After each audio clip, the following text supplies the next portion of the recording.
Ассалаумағалейкум ардақты ағайын, өздеріңіз білесіздер, кеше айтқан едім, бүгін Батыс Қазақстан облысына келемін деп, өйткені бұл жақтағы мынау су тасқынының жағдайы өте қиын. Қазір Батыс Қазақстан облысына табаным тиісімен мемлекеттік ұшақпен су басқан аудандарды, өңірлерді, облыстың шалғай аудандарын арнайлап барып көріп қайттық. Жалпы облыста 692 мың адам тұрады, енді солардың амандығы ең басты дүние. Енді қазірге дейін мінекей жалпы қазір облыста 455 үйді су басқан, 22 ғимарат су астында қалған.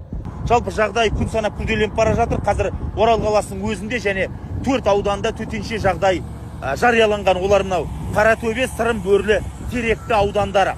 Бұдан бөлек енді білеміз, қазір халық қатты үрейленіп қалған. Халық қорқып отыр, барлығы эвакуацияланатын орталықтарға апарылып жатыр. Қазіргі таңда сіздерге айтайын, 1122 адам эвакуацияланған, арнайы пункттерге жеткізілді және үй жануарларынан да шығын жоқ деген дерек келтірді жергілікті атқарушы орындар.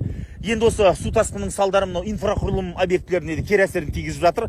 Қазір Батыс Қазақстан облысындағы Ақжайық, Жәнібек, Теректі, Сырым, Қаратөбе, Шыңғырлау, Бөрлі, Казталов аудандарындағы 17 автожолдың 37 учаскесінде су басу және 8 учаскесінде су шаю фактілері анықталған. Қазіргі таңда 4 аудандағы 17 елді мекенмен жол қатынасы үзіліп қалған. Бұл да енді қазір мынау көмек жеткіземіз деген бағыттарда аса үлкен күрделі жағдай туындатып отыр.